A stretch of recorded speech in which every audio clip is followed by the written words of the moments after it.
At siyempre okay mga bossing, kapit naman ko to. Ito ang tinatawag na tawag dito baby, ano ro yan, anti-spy tempered. Kapit naman ko yan dun sa ating Reno 7. Actually magaling si Mako dyan professional na yan. Hindi mga boss yung bumili pala ako. Case Shopee, isang brown, isang black, at kasama tempered.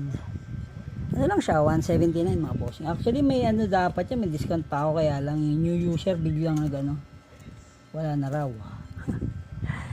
O mura, diba? Di bibili ka nito dito yung mga tindahan yan 200 mga ganitong klase. Maganda, makapal. Pero maganda talaga baby yung binibili natin. Nan? Yung focus. Pero since nasigubre ko ito, maganda rin ito. Yan. At syempre sige, konting lang doon sa anti-spy daw, anti-privacy. Anti-privacy. Basta yung privacy tempered, hindi halimbawa sa gilid mo hindi nakikita. Na baby na. Galing. Matagal na yan. Kakaroon na lang sila ng mga bagong pakana dyan kagaya nito. Ang sabi dyan,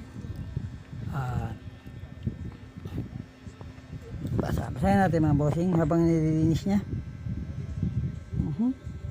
Ayan, Oppo Reno 7Z. Ano nakasulat? Wala naman pala, puro number. Ching-ching-chang-ching-chenes. Ayan yan. Privacy tempered glass. Okay, yan, nililinis niya mga kaibigan. Nilinis na naman mga kaibigan. Basa pa. Basa pa raw. Di ba sa'yo muna natin ito? Pakita mo na sa inyo ulit. So ito yung tempered glass natin na anti-privacy. At ito yung brown na case. Kung makikita nyo meron siyang wala pala. Akala ko may lining pa So meron, kumbaga meron siyang mga hindi naman na anti-shock yun pero meron siyang itong mga guhit-guhit na yan. Protection na rin na phone yan. Ganon din ito. In fairness, ang ganda ito ka, saan quality. Alam nyo, first time akong bumili ng solo na case at tempered kasi ang phone ni Mangko ay yung Vivo natin dati na B11 Pro. So yun, kabibili ko lang nun. Pero second hand lang din, wala tayong pambiling bago. Ayan, yung brown muna tayo. Ayan, at pagkatapos nyan, ayun ulit, chuk-chak-chi-chuk-chi. Pinalagay na po ni Mangko sa cellphone. Actually may may kumbaga yung nito is anti-scratch na yung screen, pero lalagyan na lang natin na anti-privacy, anti-chismosa.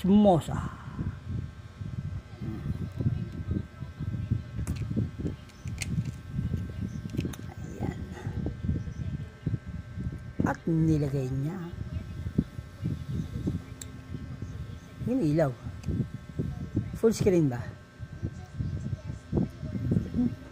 Ayan mga boss, simpleng-simple lang. Siya papalagay mo pa sa yan, sa pwesto. Mga 200 yung ganyan maybe, no? Antay yung privacy, mga 250, no? 150 lang. Ano yan 5G yung phone yan, so 250 yan. Ano sabi sa inyo mga boss, upgrade na tayo ng 5G pero hindi talaga, cannot buy brand new now. Si Mangko na lang bibilang ko ng brand new na Smart 8. Siyempre pag umalis silang brand new po niya. Anyway, yan simple lang. Hindi na si Mangko sa ganyan, pantay na pantay pa magkabit yan, no? Hmm. Automatic ba siya pag nilipag mo? Ha? Automatic na yan? So wala mga bula-bula. Yan. Ano? Ito pa. Yan na.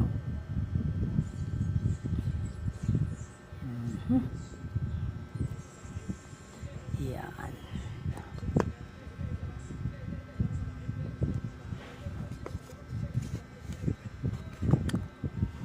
Oo, diba?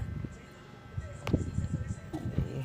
Siyempre sa mall ganun, bumili ka, may labor, ganun talaga, lahat may taxi. Siyempre sila rin yung pwesto rin, may benta o wala, may bayad naman sila rin.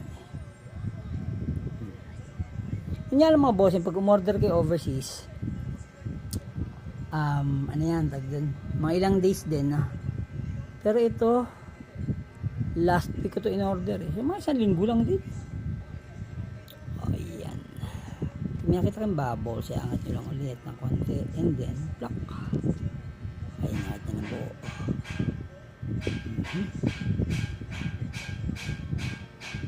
Yan pa mga ano yun, 3D glass, mga ganun.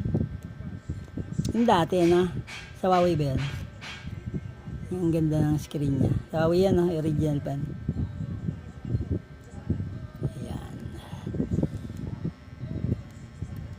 Oy, kailangan mga bossing, hindi yung kailangan mabilis. Kasi pagka mabilis, minadali.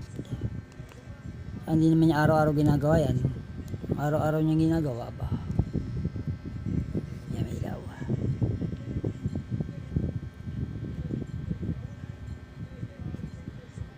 Ano kasi ito, itong unit na to? May historic na nabagsak na. Kasi makita mo sa likod, medyo may kopi sa bandang ilalim eh. Akala ko anong una, ano siya, replacement screen. Tinignan ko mabuti, hindi naman. Talagang nagkaroon na ng mga dents kasi nahulog siguro doon ng dating may-ari. Pero overall okay naman siya. Makunat ang battery. Kaya lang pag tinig naman nakita ko yung physical appearance yun, medyo may UV.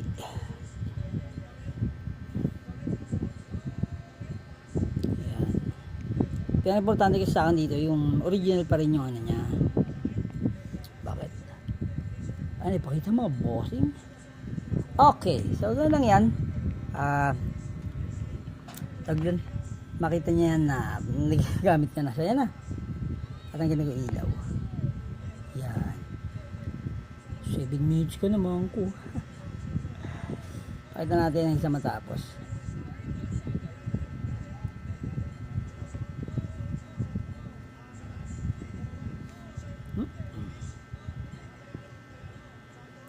Ay focus, ayan.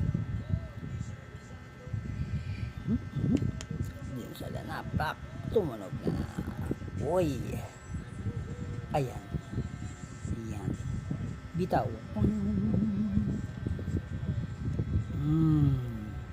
Ano talaga si Mangko yun? Ayaw ka na ng shop. Yan mga bossing.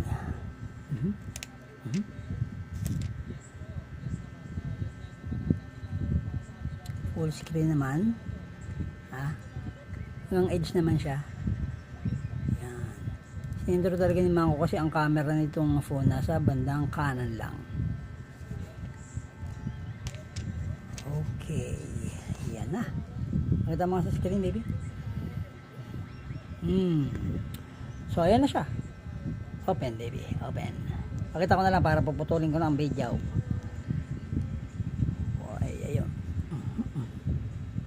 Yan po niya mga bossing. Ayan. Ayan. Excited na. Talagang isipin nyo naman, kumbaga 10 minutes ka lang, maglagay, okay na rin. Maramdaman nyo na may ano. Ayan. Can I see? Look. So, that's the final product. Pakipunas mo yung camera pala sa likod. Yan. Okay. Hindi ko nakikita rito. Wow. At hindi nakikita mga bossing, oh. Pero pag nandun ka sa harap, oh. Ang galing na. Kunyari hindi dito. Ayan. Ayan na siya mga bossing. Sandali, hindi siya makindito. Oh, galing ah. Di ba? Oh, ayos na. Murang-mura na. At syempre, gamitin muna natin ang ating brown na case. Oh. Sa halagang 179, may dalawang case pa ako at isang tempered glass. Oh, di ba? Ano pang gagawin natin mga bossing? Thank you, Mangko.